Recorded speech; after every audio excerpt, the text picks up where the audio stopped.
Thank you. Those were very thoughtful and extremely thought-provoking contributions from each of you. Thank you.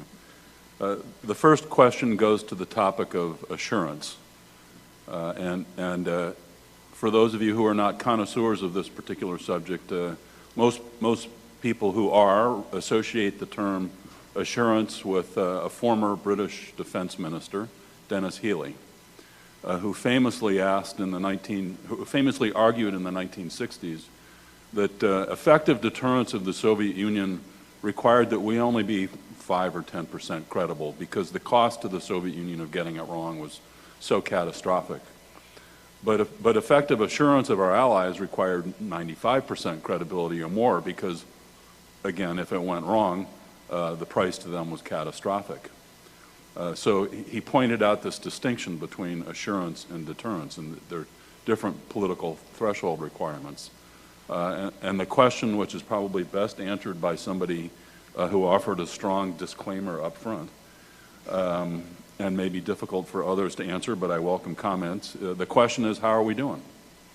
How assured are U.S. allies today, and particularly in light of an administration that has, shall we say, shown different strains of thinking on the topic of the importance of assuring allies? Would you like to start the conversation? Yeah. Well, let me start out by saying that I'm absolutely confident that in Europe, all nations in Europe, European NATO members, agree that there's no alternative to a transatlantic alliance.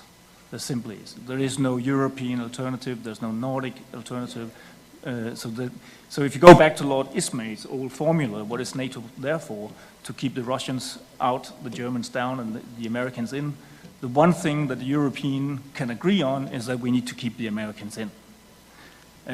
But I think also that there is a concern in Europe that the Americans might be walking the walk, but perhaps not talking the talk. At least not all Americans. I think there are those who argue that the European deterrence initiative is a clear signal that and very assuring. But there are also those who argue that assurances also come in the shape of talk. And of course, with the present administration, I think it would be fair to say that in some quarters in Europe there have been concern. And this concern has, to a small extent, started sort of a hedging behavior. You see new initiatives with the EU, you see PESCO, you see a French-German European intervention initiative. Let's see what will come of that. But you see an increased collaboration and cooperation in the Nordic area. So some nations are starting to think, well, what if?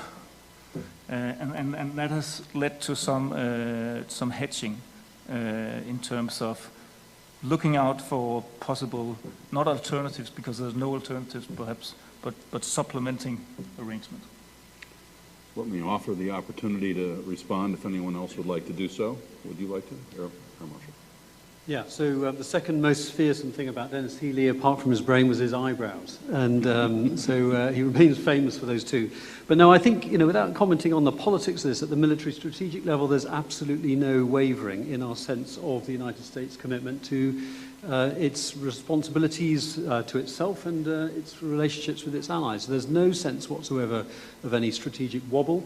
And we remain as assured in the United Kingdom as we ever have been. I think you've got a most spectacular Secretary of Defence and Chairman, and I think those in whom we trust, are powerful both within your nation as voices, but also powerful in their intellect and their connections. So there is no sense of a wobble felt in the United Kingdom. Thank you. I would also add that I don't necessarily subscribe to the fact at all that assurance is questionable, or to use a technical term, wobbly. In any case, even if it was, the alliances and partnerships we have would transcend and go beyond any one political administration. The presence in the Indo-Pacific in particular has been robust and strong. from POTUS through the ASEAN Regional Forum with SecState, through SecDef at the ADMM++, reinforcing the centrality of ASEAN, establishment of the US ASEAN mission, and also recognising that the area is becoming a centre of gravity. So this narrative that the US is pulling out is a false narrative. The Asia-Pacific, or Indo-Pacific as we call it now, will be a centre of gravity into the future, and the US will be strong and robust in that area. The US also has a great story to tell in the Indo-Pacific, and it's not often told. We look at Chinese investment through the BRI initiative, or One Belt, One Road, as Commander Pacom likes to call it, because there is an exclusivity with that term. But foreign direct investment by the US significantly outweighs China's investment in the region, and this is a narrative that we don't always tell. The US is very, very engaged, both through military mechanisms, through economic mechanisms, and private enterprise investment as well.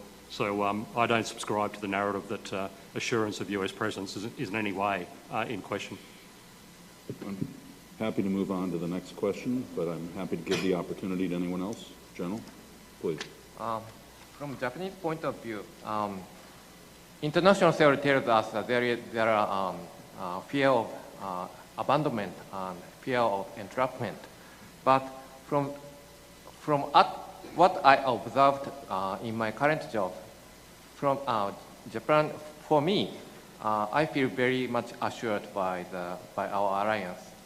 And let me give some perspective. First, the relationship among leaders, between the leaders of the US and Japan is very strong. When I see the Secretary Mattis and the Defense Minister Onodera's relationship, and also when I see the strong tie between the Chairman Danford and our Chief Kawano, Admiral Kawano, I feel very strong ties between them. And secondly, when I observe job business done around me at the joint staff level, I really feel strong assurance, feel very much assured, like what is being done with regard to the combined planning or something. And one example is that last year Japan had air review in the end of October. At that time, we planned to we coordinated with Stratcom to send their strategic asset fly over the air review. But unfortunately, that flight was canceled due to the typhoon coming. But if that flyby was realized, that must have shown very strong commitment and of the US side, and that gave Japanese people the great sense of assurance, I guess. And thirdly, at the service levels, ground self-defense force, maritime self-defense force, air self-defense forces, they have been growing the very strong ties with their counterparts. That's why I feel very much assured. Thank you. Thanks so much. So my most important role is to have us finished on time. We have 5 more minutes in this session, a list of nearly 20 questions. I apologize, and I'm not sure if the people standing on the sides are waiting to ask questions, but I'm going to ask one last question of the group and ask you please each for a brief response, which is, from a deterrence perspective, what's your #1 capability gap? And is that gap something that you close in partnership with the United States or another ally, or that you can close yourself? And why don't I start at the far end of the table down there, General Kofeld.